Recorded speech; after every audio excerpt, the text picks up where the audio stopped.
Halo sahabat JBS, ketemu lagi. Kali ini kita akan ngobrol bersama seorang penyair dari Cirebon, Nisa Rengganis. Halo, wah merasa terhormat nih diundang di JBS. Langsung bersama Indrian Koto. Ini kita lagi di Ciremai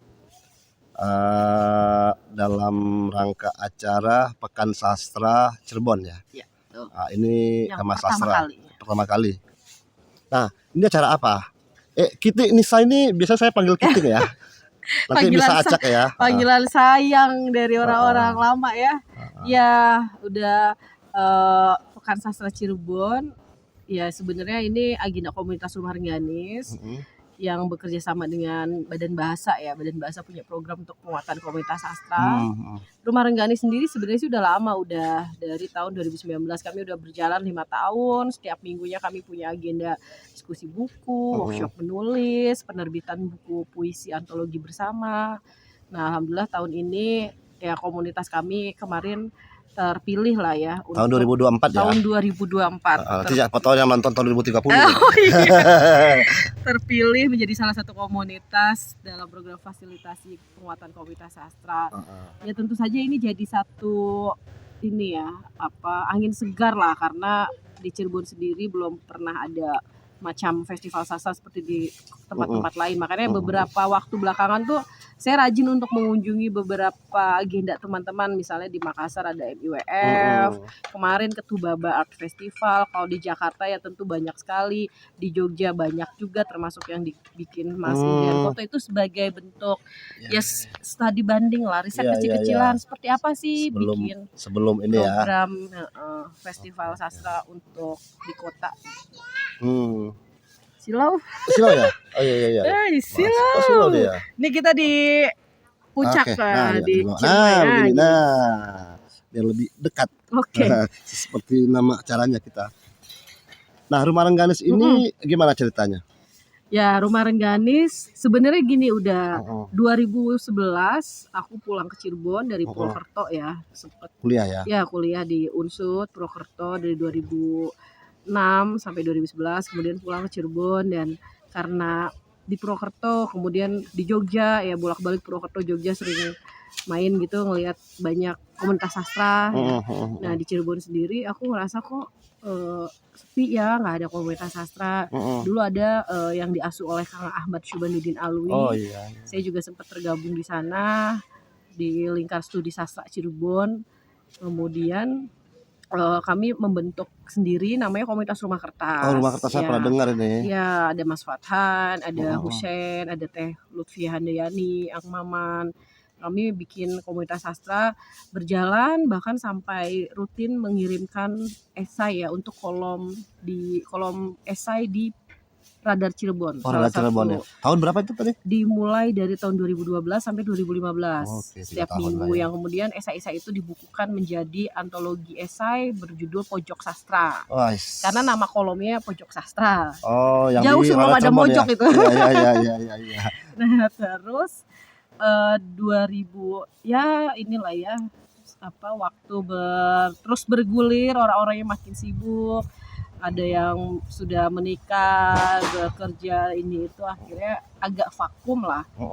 2016 agak kurang ada kegiatan. Banyak teman-teman yang pegiatnya juga pergi keluar kota untuk melanjutkan kuliah, ada yang kemudian tinggal di luar Cirebon.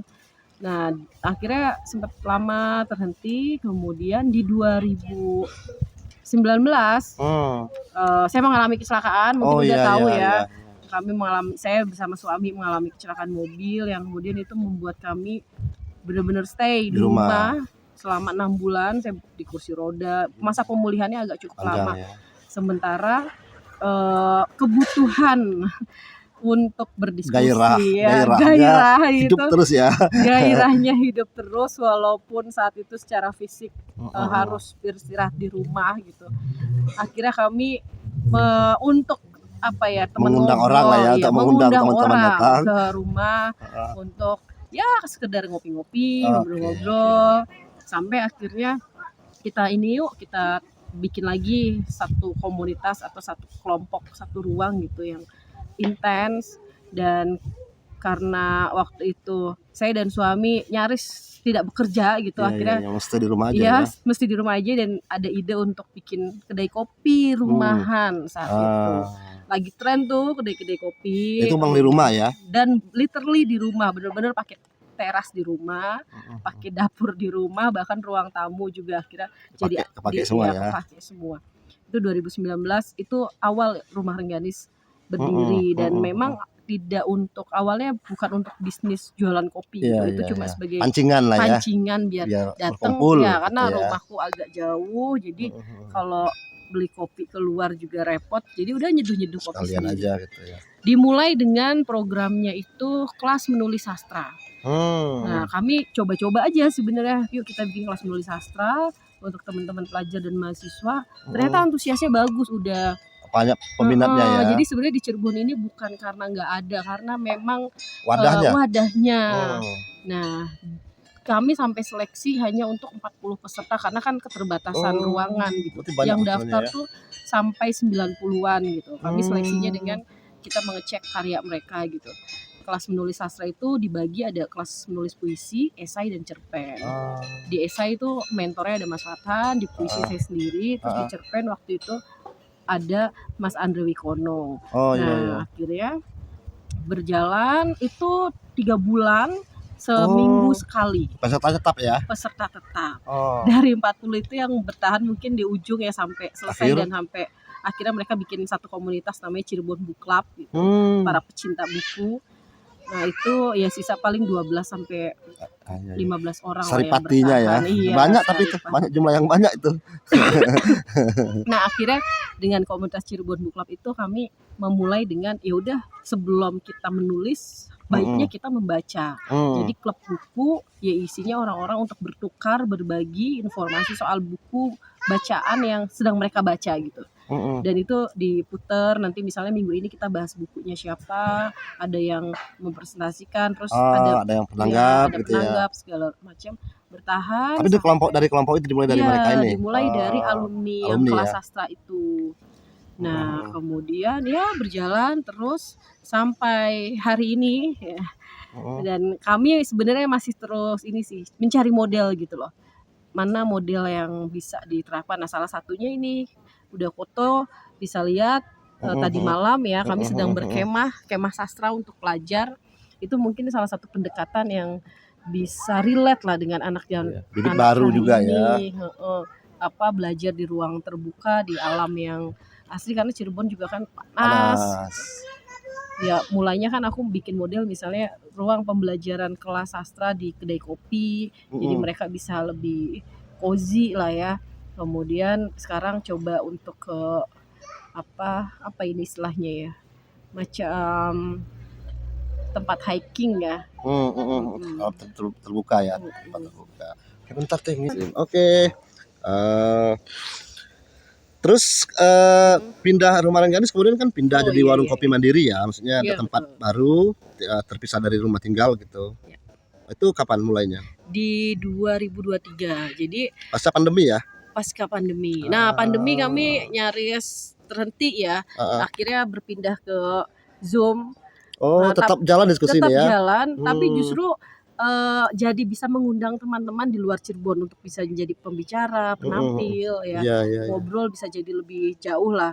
Ya beberapa juga agenda-agenda Zoom-nya agak cukup serius, misalnya dengan tema tertentu, pembahasannya juga lebih luas. Audiensnya gitu. juga. Audiensnya jadi lebih banyak.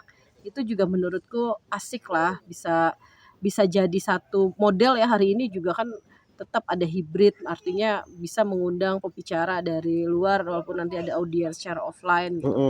Pandemi kami mengisi dengan itu, dan nyaris ya kedai kopi secara bisnis gitu ya, mungkin juga akhirnya ikut untuk menghidupi diri sendiri sih sebenarnya ya. Ikut sebenarnya untuk kopi sendiri sih. Aku paham sih situasi begitu. Ikut terganggu secara stabilitas ekonominya. Nah, tapi di tahun yang setelah pandemi mungkin ada euforia orang keluar lagi. Dan penerapan ini ya, normalisasi itu, Mm-mm. akhirnya orang udah pada mulai nongkrong lagi. Justru kami waktu itu kewalahan. Artinya Oh, kami sangat dibantu dengan Instagram. Jadi banyak teman-teman yang datang yang mereka itu memposting udah, jadi mereka foto ada ya. hidden gem nih. Terus Wah. ada perpus mini di sini yang mulanya Rumah Rengganis itu hanya dihadiri teman-teman Sendiri, ya. sendiri yang pasti aku kenal gitu, dan akhirnya kami ngajak ngobrol ya karena teman gitu. Sampai tiba-tiba ada yang datang, siapa ya mereka, terus dari mana ya, kita nggak tahu, dan kita nanya tahu dari mana tempat ini, karena kan ini tempatnya agak mojok dan sebenarnya tidak instagramable lah mungkin Iya, iya, untuk iya. beberapa anak Gen Z Iya, gitu, iya, dan iya. sementara banyak coffee shop di Iya, Cirebon iya. yang oke Menawarkan lah, yang yang lain-lain, menawarkan. Tapi kan mereka Rumah Rengganis menawarkan yang mereka tidak punya. Nah, boleh. Ternyata mereka tahu dari Instagram, dan karena itu rumah di dalam perumahan, akhirnya muncullah semacam ya komplain dari tetangga karena parkiran motor pengunjung Di menutupi jalan. rumah mereka. Terus kayak audiens yang tadinya diskusi itu 15 orang, 20 Tambah orang banyak. makin banyak. Waktu juga kali ya, tahu malam Iya, tambah ribut. Waktu malam Iya. tambah ribut, dan Iya, akhirnya iya. membagi ruang privasi dan ruang publik Betul, juga jadi susah saling ya. berbenturan. Akhirnya kami memang waktu itu dari sejak 2023 ya, Nah, udah pengen memutuskan kayaknya harus pindah Baru, cari tempat tempat, baru, tapi ya. belum tahu mau kemana, di mana, dan kayaknya dari hasil uang jualan kopi juga nggak bisa mencari. Rezeki di 2023 bulan Juli Agustus gitu, ada satu rumah itu milik keluarga, rumah nenek yang lama Yang sekarang ya, rumah yang sekarang. sekarang Rumah Rengganis yang sekarang, teman-teman nanti bisa cek di Instagram. Rumah Rengganis ya. Rumah Rengganis itu dihack IG-nya sekarang jadi rumah.rengganis. Oh, kan akun baru ya, sama nasib kita ya. Itu Instagramnya dihack jadi tempat untuk itu loh, udah jualan iPhone palsu. Nah, oke, jadi namanya rumah.rengganis. Nah, itu rezeki lah ya, ada satu rumah milik keluarga yang lama tidak ditempati, dan kita ngeliat ini sebenarnya kalau diberesin bagus nih, kita rapi-rapikan segala macam, dan untuk tempat diskusi jadi lebih luas. Oh iya. Bahkan iya, ada iya. 2 kamar yang bisa Pakai kalau juga ya, karena kamu ya. banyak teman-teman dari luar kota yang akhirnya bisa jadi untuk tempat menginap mereka juga. Secara lokasi juga tentu jauh lebih strategis ya. karena pinggir jalan, nggak masuk orang kadang dulu nyari Rumah Rengganis sampai nyasar ke rumah Gang belakangnya, sebelah ya. Ya itulah Iya. sedikit kisahnya. Oke. Tapi kemudian aktivitas di Rumah Rengganis yang baru ini jadi makin intens ya? Iya, jadi makin intens, dan akhirnya tidak hanya sastra. Kami menggandeng beberapa komunitas seperti komunitas stand up comedy. Setiap minggu malam mereka open mic ya. Itu dalam program latihan mereka untuk misalnya ikut beberapa kalau di stand up comedy itu istilahnya apa? Festival apa ya? Ada gitu ya. Iya. Gitu. Dan stand up comedy Cirebon lumayan aktif ya, namanya stand up Cirebon. Nah, terus kami juga menggandeng teman-teman komunitas film, jadi ada pemutaran film. Lintas sekarang ya? Lintas disiplin, bahkan mengawinkan sastra dengan musik. Jadi ada teman-teman musisi yang kemudian mencoba mengalihwahanakan puisi ke musik, dan kemudian mereka presentasikan. Ya jauh lebih variatif karena kita juga sadar teman-teman di Cirebon juga ya segmented sekali ya kalau cuma sastra gitu. Akhirnya kita juga tetap berbagi ruang ya. Berbagi ruang. Yang penting kan tetap soal kreativitas. Iya. Jadi justru itu kan juga makin ini toh makin menemukan sejumlah lintas seni kan ya. Nah, terus kan gini Ting. Kamu kan kerja di Jakarta. Nah, secara personal ya, hubunganmu dengan sastra juga kan tidak ada persoalan gitu loh. Nah, kenapa masih mau repot-repot mengurusi yang begini gitu loh? Kenapa ya? Mungkin bisa jadi aku banyak berhutang dengan komunitas sastra sebelumnya ya, yang membesarkanku hari ini. Paling enggak ya aku di masa SMA udah itu lagi masa aktif-aktifnya teman-teman komunitas sastra di Cirebon, bahkan sering ada lomba menulis untuk pelajar gitu ya. Dan kemudian di masa kuliah aku juga merasa terselamatkan karena bergabung dengan kelompok Komunitas teater dan ya. komunitas sastra di Purwokerto. Hmm. Di Jogja juga aku kan pasti mainnya kalau nggak ke Iyalah. JBS. Di JBS belum ada sih waktu itu, tapi kita ketemu lah ya. Artinya ada dulu Iya, Bang iya. Raudal ya Iya, punya iya. komunitas Rumah rumah lebah. lebah. Iya, Nah, iya, iya. dan aku merasa ya udah dapat banyak lah dari beberapa komunitas-komunitas yang ada menghidupi. Akhirnya aku seperti kayak pengen berbagi juga ke adik-adik lah, minimal yang di bawah untuk merasakan pengalaman yang sama. Iya, iya, iya. Nggak cuma untukku ya, tapi untuk kalian tidak juga. ya. Nggak, pengalaman yang sama ya. Dan juga agak mengherankan sebenarnya kalau Cirebon tidak dekat dengan literasi kesusastraan gitu ya, karena sebenarnya kan punya sejarah yang kuat gitu, punya manuskrip kesusastraan yang banyak dan bisa digali, bisa dikaji. Kita juga sebenarnya punya beberapa tokoh ya yang ternama lah, misalnya ada Arifin Senur, ada Nano Riyadno.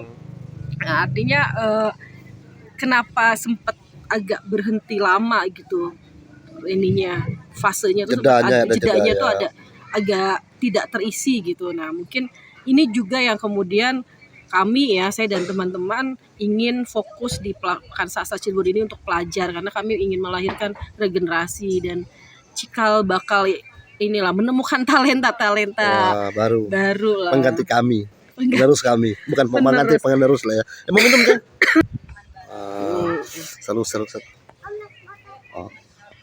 Iya juga sih sebenarnya kalau dipikir-pikir, ngapain ya capek-capek ya. Aku ngajar juga tidak di sastra, jadi kayak misalnya banyak sekali kegiatan-kegiatan kesusastraan ini yang sebenarnya tidak bisa jadi kum ya. Kalau bagi dosen tuh ngapain sih capek-capek banget, kenapa tidak melakukan aktivitas yang itu bisa menyumbang untuk kum segala macam. Tapi panggilan jiwa. Ya, menyenangkan lah. Panggilan jiwa itu. Dan aku sepakat seorang penulis juga seharusnya bisa menjadi penggerak ya. Artinya ya mungkin itu sih pilihan. Ada beberapa penulis yang memang lebih senang bekerja secara individual dan tidak berkomunitas, tidak berkomunal. Tapi karena aku merasa saya tumbuh dengan cara begini ya. Tumbuh dengan cara berkomunitas, dimentorin, ikut kelas workshop. Jadi sepertinya mungkin kalau orang jadul ya, aku yang masih percaya harus ada yang menggerakkan gitu, harus ada yang mengajak, ya mewadahi gitu. Tidak muluk-muluk kemudian ingin menjadi penopang kesusastraan Indonesia juga, paling tidak di kota kecil yang ya aku merasa beruntung bisa pernah mengalami masa di Purwokerto, di Yogyakarta, di Bandung, di Jakarta, dan bersentuhan dengan banyak acara-acara bagus, teman-teman yang produktif. Sementara aku ngelihat saat pulang ke Cirebon misalnya, itu menjadi kering atau menjadi satu hal yang mewah gitu untuk bisa diakses orang ya. Kenapa nggak coba kita kecil-kecil lah. Dibagi ya. Oke. Aku yang silau sekarang. Nah, terus kemudian apa yang bikin Rumah Organis tetap ada sampai hari ini? Apa yang bikin penyemangatnya atau apanya? Orang-orang di dalamnya antusias belajar ya. Jadi aku pikir kalaupun ya soal lokasi tuh hari ini udah nggak jadi isu lah. Cirebon Jakarta juga sebenarnya dekat ya. Jambi. Nah, lokasi ya sehari-hari aku lebih banyak di Jakarta, tapi kan sebenarnya semua bisa termonitor ya, dan beberapa pasti ada waktu untuk pulang dong. Weekend tuh pasti aku pulang dan lihat semangat teman-teman yang masih berkomunitas ya, belajar segala macam, itu jadi sayang untuk ditinggalkan sih.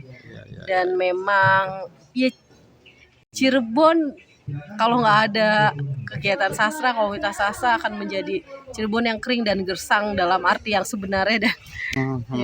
Kan aku ngelihat gini deh, udah di beberapa kota tuh cukup berhasil ya mereka membuat sebuah festival sastra menjadi acara yang diminati banyak anak-anak muda. Nah, sebenarnya kalau di Cirebon masih pasti di festival musik lah.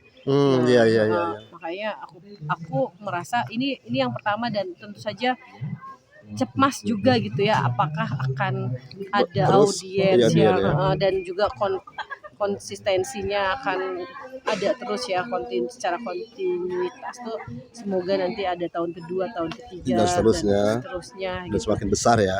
Tapi ini kalau tidak dimulai ya, awalnya kan sebenarnya wacana ini tuh udah lama gitu, bahkan di saat kami berkomunitas di Rumah Kertas, tapi ada keraguan-raguan dan kekhawatiran, nah udahlah kita bikin yang kecil-kecilan dulu, yang penting intens. Nah, karena sudah merasa sudah teruji lah, teruji dalam arti udah 5 tahun ini dan masih intens, setiap minggu ada, ya udah kita perlu untuk lanjut bikin yang lebih melibatkan banyak orang, banyak pertemuan, banyak perbincangan, banyak komunitas. Jadi ini bukan Pekan Sastra Cirebon, tapi Pekan Sastra Cirebon Raya. Oh, raya ya, kota dan kabupaten. Kota Cirebon, Kabupaten Cirebon, Kuningan, Indramayu, dan Majalengka. Oh, itu Cirebon Raya namanya ya. Namanya Kawasan ya. Atau ada yang juga menyebutnya Ciayu Majakuning, Cirebon, Indramayu, Majalengka, dan Kuningan. Kayak Jabodetabek ya. Nah, makanya udah lihat di sini juga Ragam, ada perwakilan dari komunitas di Kuningan. Kuningan juga cukup hidup, teman-teman yang berkomunitas sastra, dan ada juga penulis-penulis yang udah nasional, ada Pandu Hamzah misalnya. Kemudian di Indramayu ada Minanto, ada Kedung Dharma Romansyah, ada Andre Wikono, dan saya pengen pada pulang kampung, ayo pulang. Di Cirebon ada Ayu Alfia Jonas, ada Rabu Pagi Syahbana, Asep Saiful Anwar. Ini mereka orang Cirebon yang memang pada Cirebon Raya ini di luar kota gitu. Bikin provinsi baru jangan-jangan gitu. Wacananya ke situ dari tahun 2005. Sudah lengkap. Tinggal kantor gubernurnya ada rumah sakit. Terus ini repot nggak membagi waktu begitu? Karena misalnya orang kan kalau kerja di luar kota pulang itu kan mau istirahat, bukan mau bekerja, kerja lagi. Iya. Ini ruang healing aku ya. Oh, justru itu jadi healing ya. Justru mungkin ada beberapa orang yang menganggap jadi nambahin kerjaan, jadi bukan, kalau mereka menganggapnya ini sebagai hal yang membebani gitu.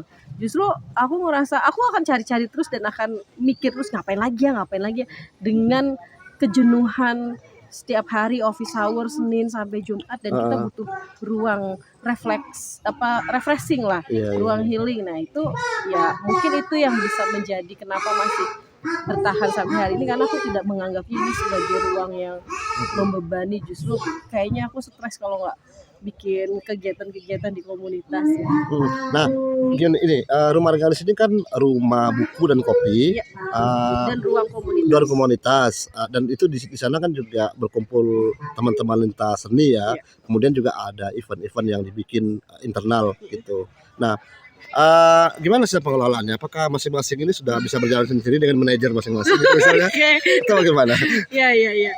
Nah, ini menarik. Jadi bahkan pertama kali Rumah Rengganis ada di 2019 itu saya masih di kursi roda, Mas Yogi ya suami masih betul-betul habis kecelakaan. Iya. Dia belajar otodidak udah. Jadi nonton YouTube. Jadi kopi tuh gimana? Sebenarnya seru nih kalau dia bisa ikut di Iya. Kita kan masa-masa nggak ngapa-ngapain, masa-masa gabut lah ya, dan 2019 berdua ya. Tapi masa pemulihan itu di bulan Maret 2020 pandemi pertama. Iya. Jadi kayak makin panjang WFH-nya. Akhirnya ternyata WFH yang panjang itu bagi sebagian orang mungkin bisa menjadi ruang yang jadi lebih produktif. Iya. Jadi kita bisa menonton banyak film yang akhirnya menginspirasi banyak hal. Kemudian dia nyeduh kopi, belajar sendiri. Awal-awal tuh 6 bulan pertama tuh bener-bener Mas Yogi itu sendirian yang nyeduh, yang melayani. Saya yang mengajak ngobrol. Keren. Kami berbagi tugas dan bahkan mengambil nama Rumah Rengganis juga itu udah kita bingung namanya apa. Udahlah, karena ini di rumah dan namamu di Rengganis ya Rumah Rengganis. Untuk tidak terjebak coffee shop yang enggak coffee shop juga gitu. Nah, terus berbagi tugas. Jadi kalau ada yang datang ngopi, dia nyeduhin, aku yang nemenin ngobrol. Itu tamu juga sudah mulai menginap itu di rumah. Sudah mulai apa? Menginap. Tamu misalnya tamu dari luar kota sudah mulai. Udah mulai banyak.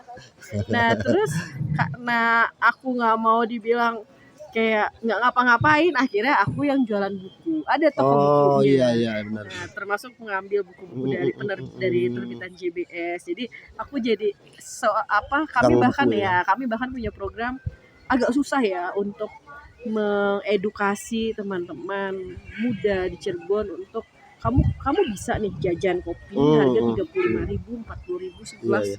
sampai habis mungkin 50.000.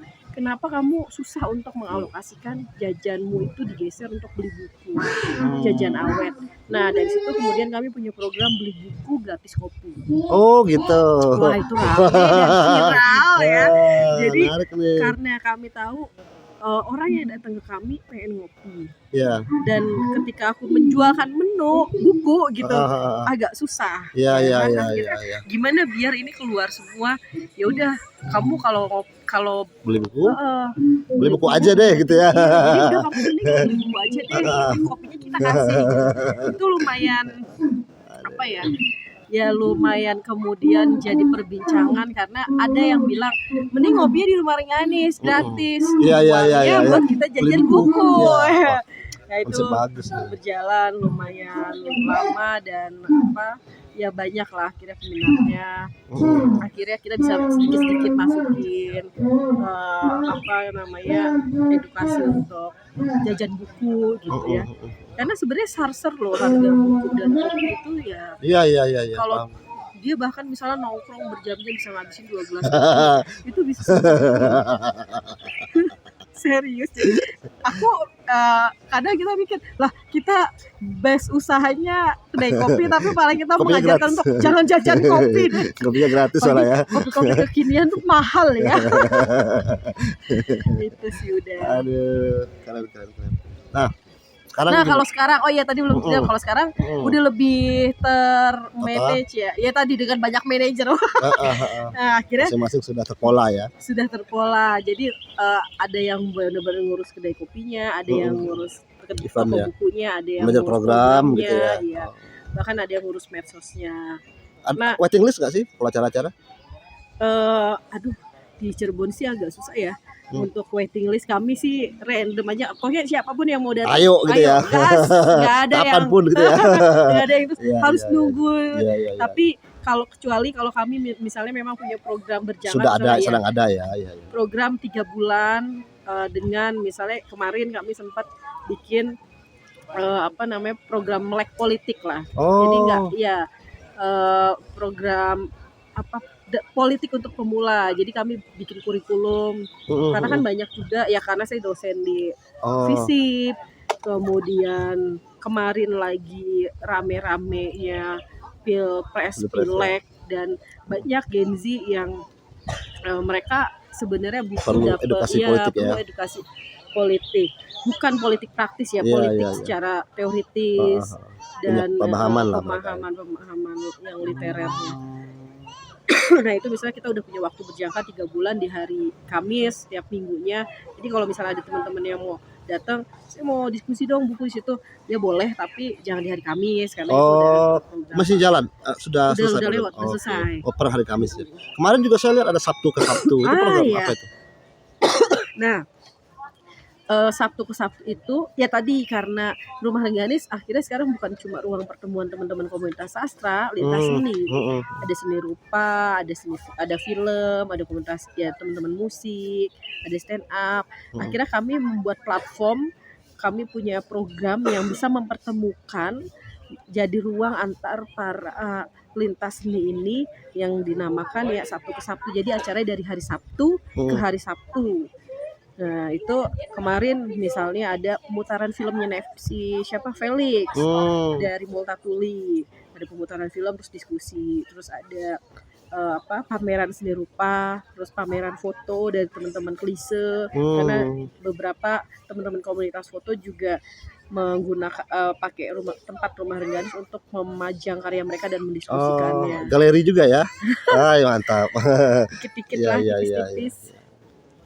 Ada programnya Sabtu ke Sabtu.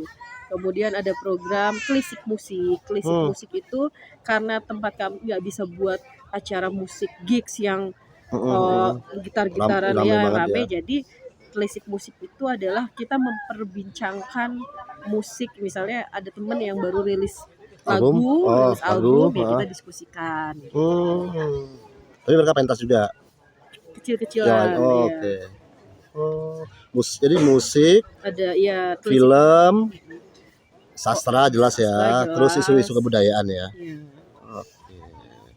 Nah, sekarang ke ininya, ke personal sekarang, aktivitas kesastraan ini, Ting. Tapi ini cahayanya slow lagi nih, Ting. Geser lagi, Bisa lagi geser kayaknya kita. Oke, Ting, kita lanjut Ya, nih. oke. Teh Nisa. Kan sudah ini, untuk buku puisi sudah ada 3 ya. Dan Iya. 1 kumpulan esai ya. Ada rencana bikin buku baru lagi, puisi?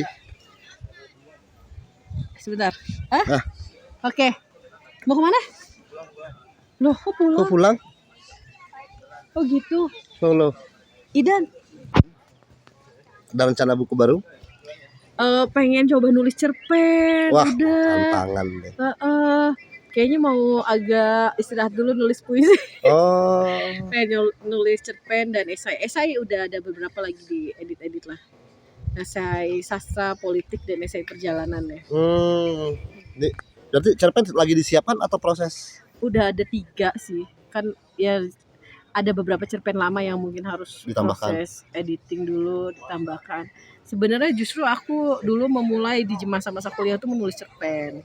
Bahkan lomba di FLS 2N tingkat mahasiswa pun namanya Peksiminas ya. Kalau FLS 2N yang pelajar itu justru bukan puisi tapi menulis cerpen. Nah, gimana cerita kok nyasar jadi penyair? Nah, kenapa ya? Waktu itu lebih banyak ini ya, medium untuk puisi ya. Lebih banyak wadah untuk pengiriman karya puisi. Kalau di beberapa koran lokal ya, lebih banyak menerima karya puisi. Misalnya di Radar Cirebon aja bahkan tidak ada puisi, cerpennya. Tidak ada cerpen gitu. Jadi ruangnya aku ngelihat lebih banyak, dan ketika nulis puisi kayak semacam apa ya? Ya kita bisa banyak menulis hal yang lebih variatif dalam tema ya. Artinya kalau misalnya cerpen, saya tipe cerpen misalnya tipe yang nulis kalau cerpen tuh dalam satu buku harus misalnya ada benang merah tema utamanya segala macam. Itu jadi kayak agak ini sih membebani untuk ini. Sebenarnya kalau puisi ya bisa dalam satu buku puisi itu ininya macam-macam lah ya, warnanya gitu.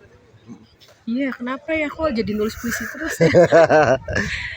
Gaulnya sama Indrian Koto sama Mutia Sukma sih. Terus ininya mulai kapan jadi belajar menulis terus kemudian jadi Peksiminas segala macam gitu, gimana ceritanya? Oh iya, aku sebenarnya sejak kecil udah ada di keluarga yang punya tradisi baca yang lumayan bagus lah, karena mama saya guru bahasa Indonesia dan udah banyak koleksi bacaan saat itu. Ya akhirnya kan mau nggak mau. Papa belum disebut. Oh ya, kalau ayah saya PNS terakhir Pak Camat. Terakhir PNS di bidang pemerintahan lah ya. Iya. Kalau mama saya guru terakhir kepala sekolah. Sekarang keduanya udah pensiun. Alhamdulillah masih sehat. Dan mama saya adalah penulis di tahun angkatannya Beni Setia. Oh. Dulu pakai nama penanya itu Yulia Khania. Sebenarnya namanya Yulia Dunia. Nama aslinya Yulia Dunia. Tapi saya jadi waktu kecil pernah nemuin kelipingan di beberapa majalah ya, yang ada tulisan cerpen mama saya gitu. Salah satunya majalah Anida. Anida. Oh masih, Anida kan sudah tahun 2000-an. Masih ada? Enggak, maksudnya berarti masih belum lama gitu. Berarti bukan Anida apalah? Femina, Kartini. Femina ada. Enggak, yang depannya A lagi aku agak lupa. Tapi rajin tuh mamaku menyelipkan, dan ya banyak kenal nama-nama penulis mulanya ya dari mama ya. Iya. Cerita-cerita dari mama. Terus bakat yang diwariskan ini. Sebenarnya dia malah pelukis seni rupa. Guru seni rupa, tapi kalau guru seni rupa kalau di SMP kan ya kayak merangkap-rangkap Iya, ya. iya, iya. Guru bahasa Indonesia, dia seni rupanya itu S1 terus S2-nya ngambil sastra Indonesia gitu. Oh, memang seni rupa ininya ya. Ya nurun ke kakak saya dosen seni rupa di UPI. Oke. Aku nggak bisa gambar. Nah terus Dari ayah berarti. Nah tadi yang aku bilang, aku mengalami masa-masa remaja ya, itu dengan banyak agenda-agenda kebudayaan, agenda literasi. Waktu itu Dewan Kesenian Cirebon lagi aktif-aktifnya, banyak pertunjukan teater. Bahkan saya ingat W.S. Rendra pernah datang untuk bawa teaternya. Nah terus SMP tuh ada namanya programnya itu Penulis Cilik. Itu bekerja sama dengan media harian dulu namanya Dialog Cirebon, kemudian berganti koran jadi koran harian, berganti jadi nama Kabar Cirebon, dan mereka sering membuat lomba antar pelajar gitu loh. Ya, saya sih ya ikut aja ya karena nggak bisa olahraga ya. Kalau di sekolah kan pasti lomba itu kalau nggak olahraga ya seni gitu kan. Nah, seninya tuh ya salah satunya tangkainya adalah lomba menulis gitu. Nah, jadi merasa aku punya bakat nulis karena misalnya memenangkan lomba-lomba di tingkat pelajar di SMP. Kemudian pertama kali yang aku jadi senang dengan jadi kayak ada semangat untuk jajan buku, beli buku. Karena waktu itu hadiahnya berupa voucher belanja buku. Keren. Di sebut nama boleh? Boleh di dong. Gramedia. Di Gramedia Cirebon ya. Di Gramedia Cirebon. Jadi waktu SMA mewakili sekolah, kemudian aku inget banget waktu itu yang jadi mentor ya Albertina Endah. Iya. Novelis dan penulis biografi. Dan Mbak Vira Basuki. Kelasnya sudah itu ya? Waktu SMA. Jadi nasional tuh ya? Mereka kayaknya keliling antar kota udah. Nah terus sekolah kami juga Cirebon waktu itu berkesempatan menjadi salah satu sekolah yang dikunjungi programnya Majalah Sastra Horizon. Siswa SBSB, siswa bertanya, sastrawan bicara. Nah jadi kayak terpapar gitu loh. Terus ngelihat Mbak waktu itu yang datang sini, yang baca puisi bagus banget yang dari Aceh, Mbak kakaknya Asman, dia Helvi Tiana. Mbak Helvi baca puisi dengan penuh, aku langsung keren banget. Jalan hidupku ini. Sepertinya aku mau menjadi seperti masa-masa pelajar ya. Nah, aku jadi merasa berhutang. Kenapa banyak yang nanya kenapa pelajar, kenapa nggak komunitas, kenapa nggak mahasiswa? Karena aku merasa masa pelajar itu dia akan punya kesan sendiri yang dalam ingatan dia, dan itu mungkin bisa jadi salah satu pintu awalan untuk akhirnya aku memutuskan kuliah pengen ke teater Institut Seni Indonesia di Bandung. Waktu itu sama Wanggi. Saya udah daftar dan diterima sama Wanggi tapi tidak disetujui oleh orang tua. Akhirnya harus kuliah ke Universitas Jenderal Sudirman, dan untuk tetap memenuhi hasrat berkesenian itu saya memilih bergabung di kelompok teater namanya Teater Siana. Jurusan apa akhirnya? Ilmu politik dong, tentu saja. Tapi kuliah di teater ya. Nah, saya ngerasa terpapar dari masa sekolah gitu. Yang sudah dibekali ya. Sudah. Tapi juga itu dari rumah juga berarti. Iya, dari rumah pertama. Bahkan saya menemukan buku balade orang-orang tercintanya W.S. Rendra.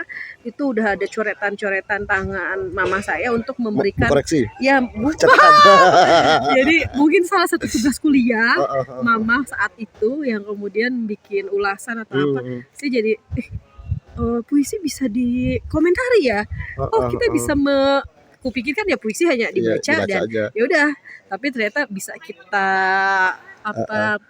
perbincangkan gitu.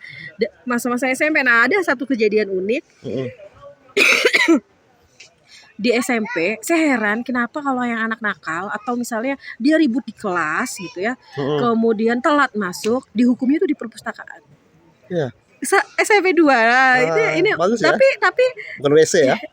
Tapi menurutku itu jadi mungkin kepala sekolah saat itu ya menganggap kita kurung aja di perpustakaan. Dia sebosan-bosannya dia akan memilih 1-2 buku untuk dia baca. Ya, jadi saya pernah Se- bajunya berantakan gitu keluar, Dihukum. terus dianggap gak rapi dan saya dihukum. Sana kamu di Perpustakaan. perpustakaan. Saya sampai akhirnya malah nagih gitu, setiap hari harus Bikin melakukan kesalahan. biar saya punya waktu Aduh. lebih terus di perpustakaan. Dan buku-buku ya kita tahu lah, perpustakaan sekolah masa itu pasti angkatan balai pustaka kan, Iya. buku Sultan Takdir Ali Syahbana, Hamka segala macam. Akhirnya baca, dan masa itu misalnya ketika membaca Tenggelamnya Kapal Van der Wijk, masa SMP, masa pelajar, ya kita cuma tahu kesan yang didapatkan soal kisah percintaan yang gagal. Ya, tapi kan sebenarnya lebih banyak hal yang ada soal kebudayaan, bagaimana tradisi Minang yang mengikat adat masyarakat di sana segala macam. Yang itu kemudian saya baca ulang misalnya di masa kuliah gitu. Itu kayak semacam kangen, ada satu perasaan yang dulu aku pernah baca buku pas ini. dihukum. Iya, aku pernah baca buku ini, coba aku pengen baca ulang lagi. Jadi ada keseruan-keseruan yang terbentuk dari lingkungan di rumah tentu saja, dan di sekolah. Dan bagaimana misalnya ketika kita dapat reward, orang tua tuh memberikan hadiah buku gitu. Dan antara saya 4 bersaudara, kakak beradik dulu, ada namanya ensiklopedia kan, buku ensiklopedia yang berjilid-jilid itu, yang banyak jilidnya, dan kita saling berebut punya koleksi paling lengkap gitu. Nah, ini sebenarnya menarik ya untuk para orang tua yang bisa memberikan reward ke anaknya itu dengan hadiah buku gitu. Nah, terus tadi ketika saya lomba, anak pelajar itu sebenarnya belum mengenal uang. Maksudnya belum mata duitan ya. Artinya kalau misalnya dikasih uang, bingung mau dibelikan apa. Nah, tapi ketika misalnya dikasih voucher buku, ya mau nggak mau itu kan hanya bisa ditukar, harus dibelanjakan. Dan saya ingat ya waktu pas lomba menulis cerpen ya, waktu itu mentornya adalah Mbak Vira Basuki dan Mbak Alberti Nenda, itu saya SMA kelas 2 dan bekerja sama dengan Gramedia. Saat itu hadiah vouchernya itu tahun itu kan berarti tahun 2003 ya. Hadiah voucher belanja buku di Gramedia senilai 500.000. Oh, gede tuh. Gede banget. Dan aku bisa mau borong beberapa buku, dan terus jadi punya keinginan yang tadi cuma 1 rak. Jadi harus nambah rak. Sudah punya rak sendiri ya. Harus nambah lagi ya.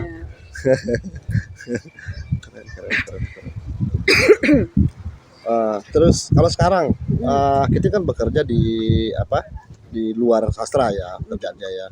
Nah, tapi masih terhubung dengan teman-teman atau isu-isu kesastraan ya.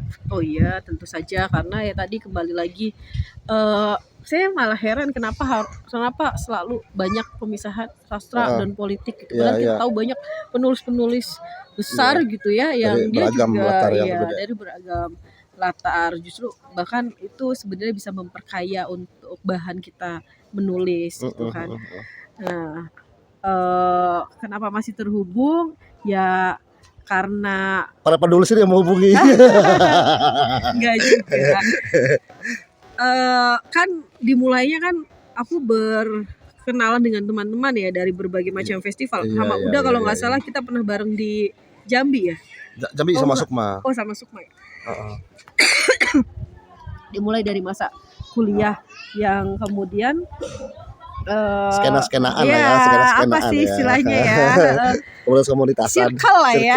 Kita juga kan sebenarnya terbentuk dari circle gitu. Jadi bagaimanapun ketika aku masuk ke wilayah politik ya, dengan berteman dengan para politisi-politisi atau orang-orang yang memang concern di politik, tapi akhirnya nanti ketemu lagi gitu, ada aja pertautannya, ada aja persinggungannya, dan memang saya menjaga kewarasan biar tetap waras gitu, tetap walaupun bekerja di urusan politik ya, di sesi-sesi masa libur atau istirahat, bahkan mencuri di jam kerja kantor gitu. Mencuri di jam kerja kantor untuk menghadiri beberapa agenda-agenda sastra, agenda kebudayaan. Itu akhirnya nggak tercerabut lah, berusaha untuk jangan sampai tercerabut, walaupun misalnya kita ada jeda untuk tidak menulis, tapi paling tidak untuk beraktivitas dan misalnya hadir di forum-forum itu tuh jadi lumayan ini loh, menyenang, liburan, jadi liburan kecil-kecilan ya. Iya. Tetap harus dijaga, dirawat silaturahmi itu, karena kembali lagi aku banyak di energiku banyak mengambil dari orang-orang sekitar. Jadi memang ya aku sangat nyaman gitu bergaul, berteman dengan teman-teman pegiat sastra, penulis, sastrawan gitu. Apalagi dapat info baru dari Iya. Zulkifli ya. Zul selalu ada info baru ya. Menggibah. Kacau. Seru, Gitu seru, sih. seru.